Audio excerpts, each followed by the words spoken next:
Star Trek fans, I have a question for you. Is there too much comedy in Strange New Worlds? Does it really affect the quality of the show? Is it really still Star Trek? Welcome to Tachyon Pulse Podcast. Our Tachyon pulse has been unable to completely penetrate the anomaly.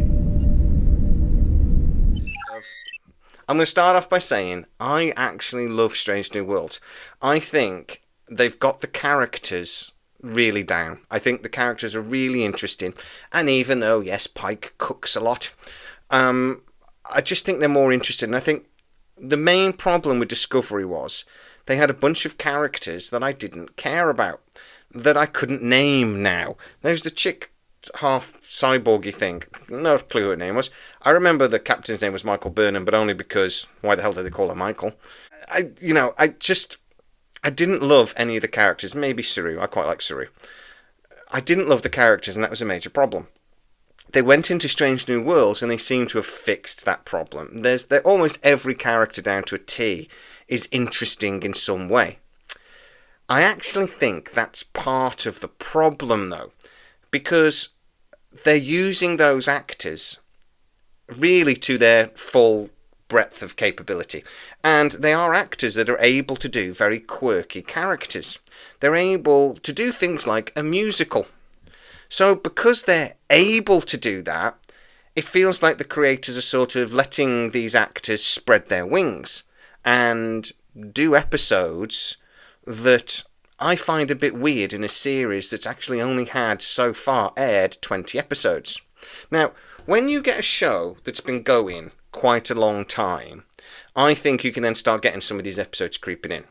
So, say you've got an actor that is a singer, and that he can sing, right? And I would actually look at things like The Doctor, Robert Picardo.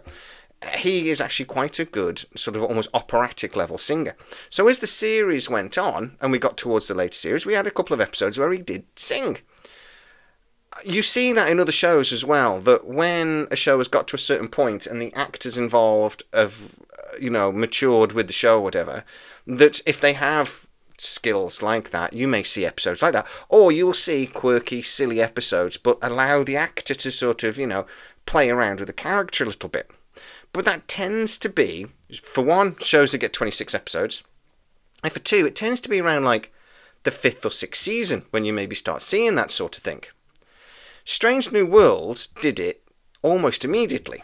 Now, in the first season, I don't really remember thinking, what the hell is going on? I would have to go back and look at the series again, to be honest. But I don't remember thinking, this is an awful lot of quirkiness. In the second season, though, I did. The first episode was quite a quirky, silly, almost comedic episode. They had the episode when Spock became a human, and then obviously we had the musical. In the next series, we're getting at least 2 episodes that are very quirky. Again, we're getting the flip side of I'm actually forgetting the crossover episode as well. That was at least 4 episodes that were quite quirky in that season. That's 40%. That's nearly half the episodes we got you could categorise as either comedic or quirky in some way. Obviously, the music wasn't funny. But even though there were bits that were supposed to be funny, but just made me cringe, fucking K-pop Klingons. In this series, we don't know what we're getting yet, but we know we're at least getting the one where they do flip that and the humans become Vulcan. And then we get the episode that is the murder mystery, which I'm actually very looking forward to because it looks really good. My argument, though, has always been we only get 10 episodes of this, and we only get 10 episodes every 18 months. With Star Trek before, we used to get 24 episodes every year. If you think about it, Star Trek real estate is very valuable because we don't get a lot. So my argument would be, I want those episodes that we do get to then be Star Trek. I would accept one quirky, off-genre episode per season. So things like, and I argued this at the time, the musical really annoyed me because it was like the 9th episode of the season. That should really be sort of the penultimate episode building up to the season finale. That should really be, almost like a double episode, really into action-packed. It should build you up towards the season, end of the series. But instead, we got this musical. I wouldn't have minded the musical if it had sort of been a Christmas special. You know, if they'd have then dropped it a couple of months after the season ended for Christmas as a special, I'd have loved that. Or even extended it, made it like almost like a TV movie. You know, make it 90 minutes sort of thing, which they probably could have done. A special. I wouldn't have minded. But instead, it took up 10% of Star Trek Strange New Worlds that season. That's what annoyed me. There seems to be, though, a problem in that Alex Kurtzman, in his infinite wisdom, and Akiva Goldsman, I think, is guilty of this as well when I've seen him talking in interviews, is that they say that Star Trek can take on lots of different genres, and they want to actually do that. They want to explore different genres within the Star Trek universe. One of the things they really seem to be wanting to do, though, is to make these episodes funny and quirky. For me, when you have something like Lower Decks, that really worked. And for like one episode a season, it works in a show like this. But Star Trek Strange New Worlds, for one, hasn't been going long enough to sort of deserve it.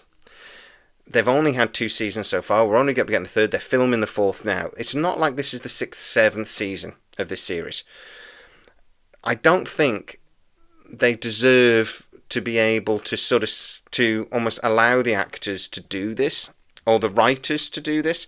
This isn't like Stargate when they got 200 episodes. They just went, do what you like, go crazy, you've earned it. That's not the case because, you know, as I said, 20 episodes we've had, and you could argue 6 of them have been comedic or quirky episodes. 6 out of 20. That's insane. And actually, I'm probably forgetting at least 1 or 2. So, for me, we don't get a lot of really good quality sci-fi on our screens at the moment. It's really struggling. You know, we got Foundation and a couple of other things. But getting good Star Trek. We had Season 3 of Picard. That kept it clean. But is humour something in Star Trek that is normal and therefore it's, you know, great? I always think there's been comedic elements to some elements of Star Trek. I always think Data, there were funny bits around Data in TNG. They used his character as a straight man, really, in lots of ways for some elements of comedy that make you go, haha, Data. You had the Quark-Odo relationship in Deep Space Nine that had some funny, genuinely funny moments. But it was never sort of like laugh out loud, ha ha ha funny. It was always just like, nah. The Doctor, who I mentioned earlier, Robert Picardo in Voyager, did that as well. You know, his lack of understanding, him trying to understand people and stuff, and his mannerisms and things, and they used that at times to, you know, make light of certain moments. But none of those episodes were out and out supposed to be funny. They were always sci-fi first, always Star Trek first. In the later seasons, we might have got the odd episode when they really went off script because, you know, they'd earned it. But Strange New Worlds is a borderline comedy series. We're talking in the last video about a sitcom. Strange New Worlds is borderline a sitcom already. And for me, it's the only problem I've really got with Strange New Worlds. It's a show that has the Enterprise spinning around far too much. It's very pretty and very well put together. I hate the Gorn. I love the characters. I love the actors that portray those characters. When it's right and when the episodes are good, it is brilliant.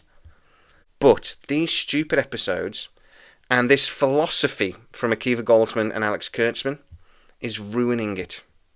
And I genuinely think that in the years to come, when we look back on Strange New Worlds, we will wonder, why did they miss that opportunity? Because they're not making great Star Trek. And they so could have done. But guys, what do you think? Get into the comments. Is it just too damn funny, too damn quirky, too damn silly, too damn genre bending? Or is Strange New Worlds, even though it's the best Star Trek we've probably had, is it really good sci-fi? Do you absolutely adore it? Or do you agree with me that actually it's great characters, but at times it's not good? Get into the comments and tell me exactly what you think. If you are new to the channel, don't forget to like, subscribe, and hit that bell notification. It really helps us out, and you'll never miss any of our new videos. Also, you can become a member of the channel, and you get to see some of our videos up to 24 hours before everybody else. Can't argue with that. As always, please stay safe, and I'll see you next time. Our tachyon pulse has been unable to completely penetrate the anomaly.